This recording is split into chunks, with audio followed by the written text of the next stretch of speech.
আসসালামু আলাইকুম এভরিওয়ান, আমি অদিতি। সবাইকে আমন্ত্রণ জানাচ্ছি আবার নতুন একটা ভ্লগে। তো বসন্তের যে বাতাস, এই বাতাসে কই থেকে আমার বাসায় আমার রান্নাঘরের মধ্যে ফুলের একটা পাতা ঢুকে গেছে। দেখে না আমার এত ভালো লাগে যে হঠাৎ করে রান্নাঘরে এসে দেখি যে কি সুন্দর একটা ফুল পড়ে আছে। আমার মনে হয় আমাদের বিল্ডিংয়ের কারো বারান্দায় এই ফুলটা আছে, তো বাতাসের সাথে আমার বারান্দায় ঢুকে গেছে। তো যাই হোক, এটা দেখে তারপর আমি রান্নার প্রিপারেশনস নিলাম, কারণ ইফতার প্লাস সাহারি সব কিছু হচ্ছে একবারই আমি করে ফেলবো। আর ওই যে আমি বলেছিলাম না যে আমরা তো ভাত দিয়ে ইফতার করি, তো আজকে হচ্ছে এই ভাতটাতে এসবই রান্না করব। আর আমার জন্য একটু সিম আলু ভাজি করছি, আর হাজব্যান্ডের জন্য মাছ রান্না করছি। আর ফ্রিজে না অনেক খাবার জমে আছে, এখন এগুলোকে না একটু একটু করে শেষ করছি, নাহলে দেখা যাবে যে ফ্রিজ পুরো একদম বদ্ধ হয়ে আছে। তো ভাবলাম যে না, ঠিক আছে, এখন সামান্য কিছুই রান্না করি। আর দেখা যায় যে রোজার মাস আসলে না খাবার দাবার এত বাঁচে, কি আর বলবো। আমরা যেমন ইফতারের পর ডিনার করি না, আর ডাইরেক্ট হচ্ছে সাহারি, তো এই জন্য না খাবার অনেক বেঁচে যায়। এমনি নর্মাল সময় হলে তো এগুলো এক কিছুই থাকতো না, দেখা যেত যে খেয়ে নেওয়াই হতো। কিন্তু রোজার মাসে কেন যেন সারাদিন তো না খাওয়া হয়েই থাকে, কিন্তু তারপরেও যখন খাওয়ার টাইম হয় না, তখন মনে হয় কি যে ওই ইফতার করার পর মনে হয় যেন আর পেটে জায়গা নাই। আর ইফতার করার আগ পর্যন্ত মনে হয় এটা খাবো ওটা খাবো, কতক্ষণ ধরে না খাওয়া, একদম যা পাবো তাই গাপুস গুপুস করে খাবো। কিন্তু যেই না ইফতারটা করা হয়, ও মা, এরপর আর পেটে জায়গা থাকে না, একেবারে সাহারি পর্যন্ত আমি মনে হয় পুরো ফুল থাকি। হাজব্যান্ড মাঝে মধ্যে রাতে খেয়েছিলেন কিছুদিন, পরে হচ্ছে সে এখন রাতে খাওয়া বাদ দিয়ে দিয়েছেন, সেও আমার সাথে ডাইরেক্ট সাহারি করেন, সে আর ডিনার করেন না। ইফতার আর সাহারি এই দুই বেলাই হচ্ছে এখন আমাদের খাবার। তো রান্না করার জন্য না ফ্রিজ যখন খুলি তখন দেখি যে থাকে অনেক কিছুই থাকে, কিন্তু কি যে রান্না করব আর আমার যে কি খেতে ইচ্ছা হয়, এই জিনিসগুলো এত ঝামেলা। তো ভাবলাম যে সিম, না এই সিম আমি কবে যে কিনে রেখেছি আমার নিজেরও মনে নেই আমি এই সিমটা কবে কিনে রেখেছি। পরে ভাবলাম যে না, এর চেয়ে বেশি যদি এই সিম ফ্রিজে থাকে তাহলে দেখা যাবে যে গায়ের মধ্যে একটু কেমন দাগ দাগ পড়ে যাবে, অলরেডি একটু দাগ পড়ে গিয়েছিল। তারপর ভাবলাম যে না, এর থেকে যদি বেশি রাখি তাহলে এই সিমগুলো পচেই যাবে, তো এটাকে আজকে কাজে লাগিয়ে ফেলি। আর সিম আলু দিয়ে না মাছ খেতে আমার কাছে খুব ভালো লাগে। তো এই যে গল্প করতে করতে আমার রান্নাবান্নাও শেষ, আর আমি আজকে আমার ইফতারের জন্য আমার প্লেটও বেড়ে নিয়েছি। এটাই ছিল আমার ইফতার। এরপর সন্ধ্যার পরে আমি আর আমার হাজব্যান্ড একটু বেরিয়েছিলাম নিচে একটু হাঁটাহাঁটি করার জন্য। আমার মনে হয় প্রায় 1.5 সপ্তাহ পর হয়তো বা আমি নিচে নামলাম। আমি এই কদিন একদম বাসাতেই ছিলাম, আর রোজার মাস সবারই ঝামেলা থাকে। আপু আর আমার মধ্যে বলতে গেলে দেখা হয়নি, মাত্র একদিন দেখা হয়েছে। আসলে পুরুষ মানুষ বাসা থাকলে কিন্তু বাসা থেকে মেয়ে মানুষের বের হওয়া তেমন একটা হয় না, আর রোজার শিডিউলটা একটু অন্যরকম জন্য আমাদের বের হওয়াটা আরও বেশি হয় না। তো যাই হোক, এটা হচ্ছে রামাদান ডে নাম্বার 5। আর এই যে আমার এখানে ঈদের ড্রেসটা আমি এখনও পুরোপুরি খুলিনি, এটা আমি এখন দেখাবো না, ইনশাল্লাহ ঈদের দিন দেখাবো। আর এই ব্যাগটা, ক্রিস বেলার এই ব্যাগটা হচ্ছে আমি অনলাইন থেকে কিনেছি। তো আমার হাজব্যান্ড না এই ব্যাগটা দেখে বলছে কি যে তুমি তো একটু ব্রিফকেস ব্যাগ কিনেছো। পরে আমি বললাম যে না, ব্রিফকেস না, এটার মধ্যে অনেক স্পেস আছে, আর দেখে আমার ভালো লেগেছে, কালারটাও ভালো লেগেছে, যার জন্য আমি এটা নিয়েছি। তো ভেবেছিলাম যে এটা ঈদের সময় ইউজ করব, কিন্তু আমি না অতক্ষণ পর্যন্ত অপেক্ষা করতে আমার ভালোই লাগে না। যেমন জুতো আমি অলরেডি পরে ফেলেছি, শুধু ড্রেসটা বাকি। আর এই ব্যাগটা ছিল, এটাও আজকে আমি একটু দেখিয়ে দিচ্ছি, সেই সাথে আজকে ব্যাগটা নিয়ে আমি বের হব, তো এই জন্য ভাবলাম যে আমি একটু ভিডিও করে নিই, ভিডিওতে সবার সাথে একটু শেয়ারও করি যে হ্যাঁ ব্যাগটা কীরকম। এই ব্যাগটা না অনেক সুন্দর। তো এই ব্যাগটার সাথে এরকম একটা ক্রিস বেলার একটা ছোট একটা ওয়ালেট থাকে, তারপরে লং একটা বেল্ট থাকে, সাথে ডাস্ট ব্যাগ থাকে। তো ডাস্ট ব্যাগের ভিতরেই আমি এই ব্যাগটা ভরে রেখেছি, না হলে যত ধুলা ব্যাগের একদম অবস্থা, চেহারা একদম শেষ হয়ে যাবে।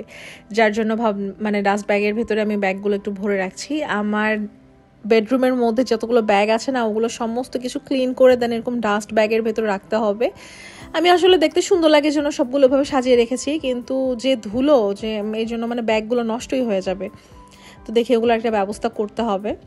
আর এই যে এখানে আমি আমার পুরনো ওয়ালেট থেকে আমার নতুন ওয়ালেটের মধ্যে টাকাগুলো ট্রান্সফার করছি। এখানে 10-20 টাকার যেই কচকচা নোট, এগুলো গত বছর ঈদের আমার হাজব্যান্ড দিয়েছিলেন, এগুলো আমি খরচ করি না, আমার না নতুন নোট দেখতে এত বেশি ভাল লাগে, এগুলো আমার কাছে আমি রেখে দিই। এনিওয়েজ আসল কথা বলতে তো আমি ভুলেই গিয়েছি। আমি এখানে বের হচ্ছিলাম, একটু চাঁদনি চকের দিকে যাব। আমি একটা গজ কাপড় কিনেছি, এটা একটু আমি কাস্টমাইজ করে বানাবো ইনশাল্লাহ ঈদের দিন, মানে সকালের দিকে আমি এটা পরার জন্য, যখন কাজ টাজ করা লাগবে এই জন্য আর কি। আর মেইন ড্রেস তো হয়তো বা বিকেলের দিকে পরবো। তো আমি চাঁদনি চক পর্যন্ত চলে গিয়েছি, এত জ্যাম এত জ্যাম। তারপরে আমি না ব্যাগটা, মানে স্যাম্পেলের যে ব্যাগটা আমার হাজব্যান্ডের হাতে দিয়েছিলাম, সে ওটা আর নেননি এবং আমি খেয়ালও করিনি যে সে ওই ব্যাগটা নেননি। পরে চাঁদনি চকের কাছে গিয়ে দেখি যে স্যাম্পেলের কোনো ব্যাগই নেই। তারপর আবার ফেরত আসছি, তো এই ভিড়ের মধ্যে গিয়ে গাড়ির মধ্যে একটু স্ক্র্যাচও পড়ে গেছে। মানে কি আর বলবো, এত কষ্ট লাগছে। আমার নতুন গাড়ির মধ্যে একটা স্ক্র্যাচ পড়লো, আর হচ্ছে আমার কাজও হলো না। এরপর তো মন মেজাজ দুটোই খারাপ ছিল। তারপরে হচ্ছে বাসার দিকে চলে আসছিলাম, আসার পথে একটু ইউনিমার্ট থেকে গ্রোসারি শপিং করে নিয়ে, আর এখান থেকে একটা ইলিশ মাছও নিয়েছিলাম। তো আমার হাজব্যান্ড বলল যে মানে প্ল্যান ছিল যে কাজ শেষ করে যদি সময় হয় তাহলে তো বাসা চলে আসবো, আর না হলে সেদিনকার ইফতারটা বাহিরেই করব। কিন্তু যেহেতু কাজ হয়নি, তাড়াতাড়ি বাসা চলে আসছি। তো হাজব্যান্ড বললেন যে ইলিশ মাছ নেই, আর আজকে শুধু আমাকে এটা রান্না করে দিও আর ভাত দিও, এই দিয়ে আমাদের ইফতার হবে, আর কোনো কিছু লাগবে না। পরে ভাবলাম যে আচ্ছা ঠিক আছে, তাহলে সেভাবেই করি। আর ইউনিমার্টে গিয়ে না আমি এই যে কি সুন্দর ইন্ডিয়ান পেঁয়াজ পেলাম, তো ভাবলাম যে নিয়ে নেই। আর দেশি পেঁয়াজগুলো না এখন ছিলতে এত বিরক্ত লাগে, প্রচুর নষ্ট হয়, আর ভেতরে একটা করে গাছের মতো থাকে, ওগুলো ছিলে ছিলে কুচি করা কী যে ডিফিকাল্ট, আর এত সময় নষ্ট হয়। এই জন্য বিরক্ত হয়েই না আমি ইন্ডিয়ান পেঁয়াজটা কিনেছি। তো এই যে আজকে পঞ্চমতম রোজাতে আমি হচ্ছে ছোলা ভিজিয়েছি। তো এগুলো সব কিছু আজকে রেডি করবো। আর ইউনিমার্ট থেকে না আমি একটা থাই পেঁপে নিয়েছি, আর এই স্ট্রবেরিজগুলো নিয়েছি। তো এগুলো হচ্ছে আমাদের দেশীয় স্ট্রবেরিজ, আর দেশের বাইরেরগুলো আছে, ওগুলো 5,500 টাকা কেজি। দেখে না মনে হয় যেন নেই নেই, কিন্তু মানে এরকমই একটা ট্রে ওরা সাজিয়ে রেখেছে, ওটার মধ্যে কত 400 গ্রাম হয়তো বা মানে ওজন ছিল। তো ওটার প্রাইস আসছে কত 2,500 সামথিং। পরে আমি হাজব্যান্ডকে বললাম যে না নিতে হবে না, এই জিনিস খাইলেও গায়ে লাগবে, রেখে দাও। আর দেশের বাইরে যদি কখনো যাওয়া হয় তখন ওখান থেকে খাওয়া যাবে, কিন্তু দেশে এত দাম দিয়ে জিনিস কিনে মানে খাওয়াটা আমার মনে হয় যেন ডাইরেক্ট টাকাটাই বোধহয় আমি খাবো। আমি কিপটামি করি না ঠিক আছে, কিন্তু তাই বলে মানে 400 গ্রাম জিনিস এত দাম দিয়ে কিনে খাওয়া, এটা আসলে আমার গায়ে লাগবে, এটা আমার হজম হবে না সিরিয়াসলি। তো এই জন্য আমি হাজব্যান্ডকে বললাম যে না দেশেরটাই নাও, আর আল্লাহ যদি কোনোদিনও দেশের বাইরে নেন তখন ওখানে যায় দেশের বাইরেটা মানে খাবো। আর যেমন আমরা যখন থাইল্যান্ডে গিয়েছিলাম ওই সময় কিন্তু আমরা প্রচুর ফ্রুটস খেয়েছি।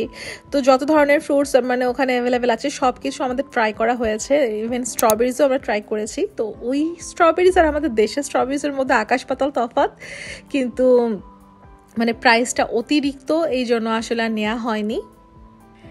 তো এনিওয়েজ এই যে আমরা এখানে বসে পড়েছি আমাদের ইফতারের জন্য, আজানও দিয়ে দিয়েছে, আমরা আমাদের রোজা খুললাম আলহামদুলিল্লাহ।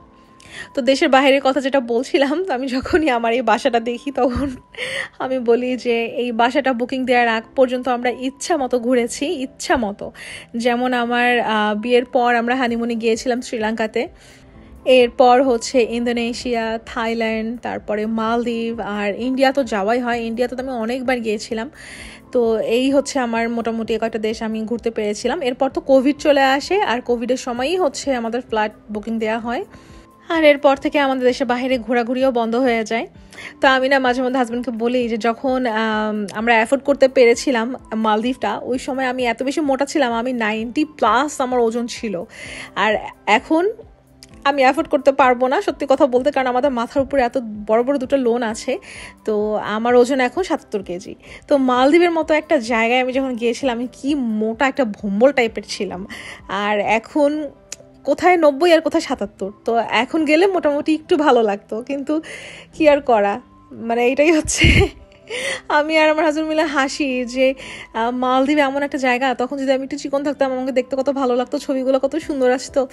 তো আমার হাজব্যান্ড বলেন যে ডোন্ট ওয়ারি, আবার নিয়ে যাবো, এই লোন টোন শেষ হোক তখন আবার নিয়ে যাবো এই সেই। পর আমি বললাম যে এই সমস্ত আর হবে না, যেটা হয়ে গেছে হয়ে গেছে, কারণ লোন শেষ করার পর এখন আবার ফ্যামিলি প্ল্যানিং থাকবে, আর অনেক ঝামেলা থাকবে, তো ওই সময় আর আমাদের এই চান্সেস থাকবে না। সো যেটা গেছে সেটা গেছে। এখন মানে সুন্দর মেমোরিজ ছিল, কিন্তু ওই যে সাথে সাথে কিছু মানে ছোটোখাটো কিছু আফসোস থাকে এই আর কি। তো যাই হোক, গল্প করতে করতে তো অনেক ভিডিওর অনেক অংশ মিস হয়ে গেছে। তো এই যে এখানে ছোলা আমি সিদ্ধ করে ফেলেছি, এগুলো এখন জিপলক ব্যাগে ভরে ভরে আমি ডিপ ফ্রিজারে রেখে দিব। আর যখন দাওয়াত হবে বা আমার কখনো যদি খেতে ইচ্ছা হয় তখন আমি এখান থেকে একটু খাবো বের করে এই আর কি।